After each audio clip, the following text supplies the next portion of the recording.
I was never called family out loud. Not really. I was introduced as her niece by marriage, or sometimes just the girl who lives with Aunt Margaret. The words were always polite, always distant, like a fence carefully built between me and everyone else in the room.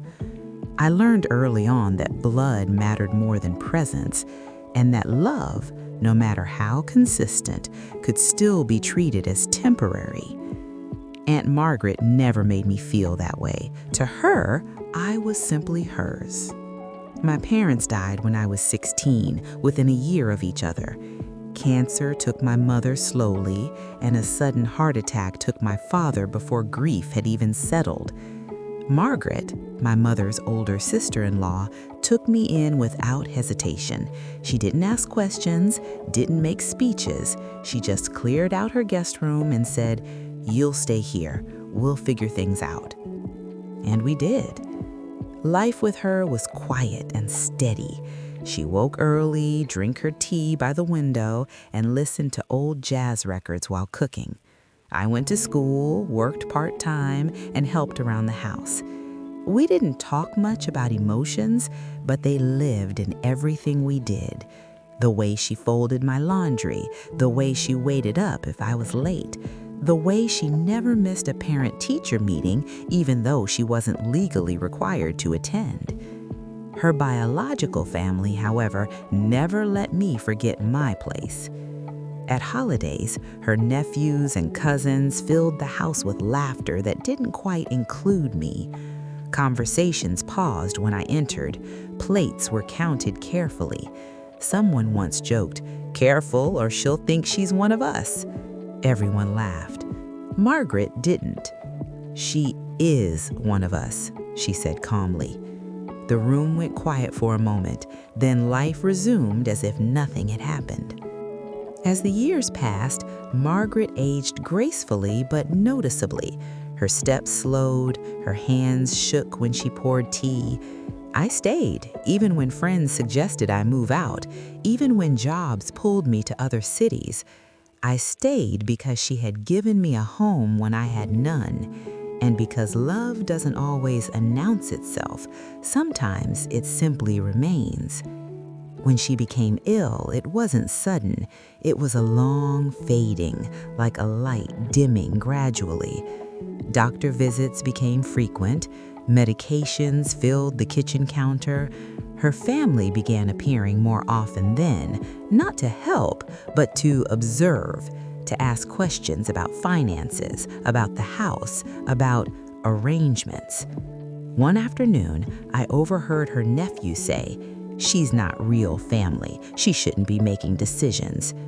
Margaret looked at him with a tired but steady gaze. "She's been here every day," she replied.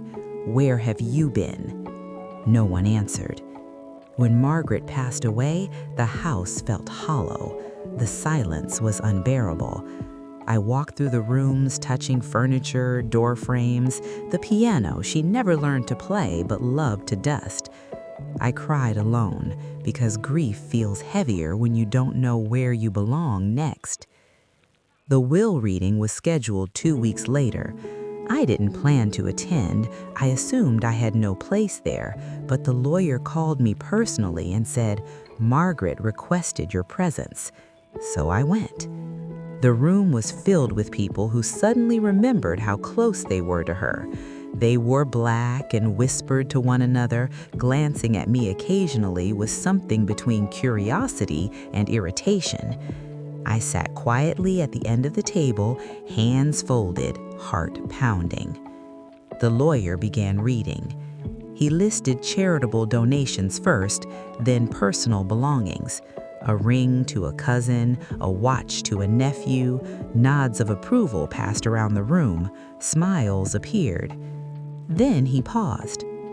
"To my niece in every way that matters," he read, "the one who stayed when it was inconvenient, who loved without obligation, and who never once made me feel like a burden, I leave my home." The room froze. Gasps, sharp breaths. Someone laughed, thinking it was a joke. The lawyer continued, his voice steady. I leave her the house, the savings account, and full authority over her personal effects. This decision is intentional and final. Someone stood up. This is ridiculous. She's not real family. The lawyer closed the folder.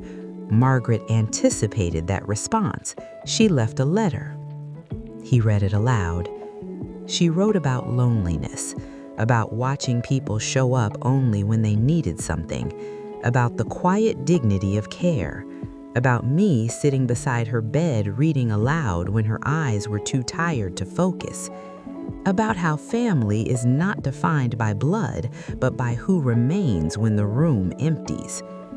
By the time the lawyer finished, no one was speaking. I didn't feel triumph. I didn't feel revenge. I felt something gentler and heavier, validation mixed with grief. I would have given everything back just to have her sit beside me again, sipping tea by the window. They left quickly after that, some angry, some embarrassed, none apologetic. I stayed. In the weeks that followed, I cleaned the house slowly, carefully, as if she might return. I found notes she had written to herself, recipes clipped from magazines, a small envelope labeled my name. Inside was a handwritten line, "Thank you for being my family when I needed one most." I framed it. People sometimes ask if I feel guilty. I don't. Love isn't stolen, it's earned daily through consistency and care.